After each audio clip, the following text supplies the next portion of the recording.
ಒಬ್ಬನ ಸ್ಥಿತಿಯಲ್ಲೇನಿಲ್ಲ, ಪರವಾಗಿಲ್ಲ, ಮ್ಯಾನೇಜ್ ಮಾಡುವಷ್ಟು ಪರಿಸ್ಥಿತಿ ಗೊತ್ತಿದೆ.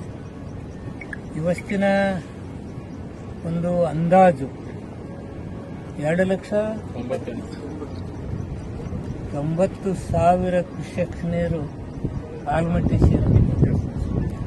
ಅಲ್ಲಿಂದ ಬಿಡುಗಡೆ ಮಾಡ್ತಕ್ಕಂಥದ್ದು 2,90,000 ನಿಯರ್ ಬೈ 3 ಲಕ್ಷ. ಇನ್ಫ್ಲೋ ಇರ್ತಕ್ಕಂಥದ್ದು 2 ಲಕ್ಷ. ಕಲ್ಲೋಳದಿಂದ ಕೃಷ್ಣ 227 ಕ್ಯೂಸೆಕ್ಸ್ ನೀರು ಅಂದರೆ 2,27,000 ಕ್ಯೂಸೆಕ್ಸ್ ನೀರು ಕೃಷ್ಣಾ ನದಿಯಿಂದ ಬರ್ತದೆ. 76,000 ಕ್ಯೂಸೆಕ್ಸ್ ನೀರು ಆಲ್ಮಟ್ಟಿಗೆ ಹೋಗ್ತಕ್ಕಂಥದ್ದು ಘಟಪ್ರಭಾ ನದಿಯಿಂದ.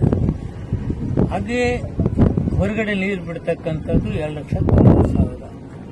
ಅಂದರೆ ನೀರು ಎಷ್ಟು ಬರುತ್ತೆ ಅಷ್ಟನ್ನು ಮ್ಯಾನೇಜ್ ಮಾಡ್ತಕ್ಕಂಥ ಕೆಲಸ ನಮ್ಮ ಅಧಿಕಾರಿಗಳು ಮಾಡ್ತಾ ಇದ್ದಾರೆ.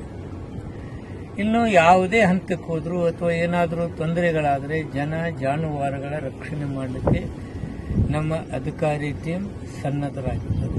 ಸರ್ಕಾರ, ನಾನು ಮೊನ್ನೆಯಿಂದನೂ ಅವರಿಗೆ ಮಾತನಾಡ್ತಾನೆ ಇದ್ದಿದ್ದೀನಿ. ಅವರು ನನ್ನ ಜೊತೆಯಲ್ಲೇ ಕೆಲಸ ಮಾಡ್ತಕ್ಕಂಥದ್ದು ಮಾಡ್ತಾ ಇದ್ದಾರೆ. ಯಾವುದೇ ಹಾನಿ ಆಗಲಾರದ ರೀತಿಯಲ್ಲಿ ಕೆಲಸ ನಿರ್ವಹಿಸ್ತಕ್ಕಂಥ ಅಧಿಕಾರಿಗಳು ಇವತ್ತು ಕೆಲಸ ನಿರ್ವಹಿಸ್ತಾ ಇದ್ದಾರೆ. ಇನ್ನೇ ನಾವು ಘಟಪ್ರಭಾದಲ್ಲಿ ಸ್ವಲ್ಪ ಮಳೆ ಇದು ತಗ್ಗಿದೆ ಹಾಗೆ ಅಂತಕ್ಕಂಥದ್ದನ್ನು ಅಷ್ಟೇ. ಕೃಷ್ಣಾ ನದಿಯಿಂದನೂ ಇನ್ನು ಸ್ವಲ್ಪ ಅಷ್ಟರ ಮಟ್ಟಿಗೆ ಕಡಿಮೆ ಆಗಿಲ್ಲಂತೂ ಇದೆ. ಆದರೆ ನೇಚರ್ ಹೇಳೋಕ್ಕಾಗೋದಿಲ್ಲ. ಇವತ್ತು ಕಡಿಮೆ ಆಗ್ಬೋದು, ನಾಳೆ ಕಡಿಮೆ, ನಾಡ್ದು ಮತ್ತೆ ಹೆಚ್ಚಾಗ್ಬೋದು. ಆದರೆ ಇದನ್ನು ನಿಭಾಯಿಸ್ತಕ್ಕಂಥ ಎಲ್ಲ ವಿಚಾರಗಳಲ್ಲಿ ಸರ್ಕಾರ ಹಿಂದೆ ಸರಿತಕ್ಕಂಥದ್ದಿಲ್ಲ. ಅದರ ಜೊತೆನೂ ಅಧಿಕಾರಿಗಳು ಚಾಕಚಕ್ಯತೆಯಿಂದ, ಎಚ್ಚರಿಕೆಯಿಂದ ಕೆಲಸ ನಿರ್ವಹಿಸ್ತಾರೆ. ಕೆಲವು ಸಂತೋಷನ ಆರ್ಸಿ ತಗೊಳ್ಳಿ, 140% ಮಾತ್ರ ಸಿಗ್ತಾಯಿದೆ.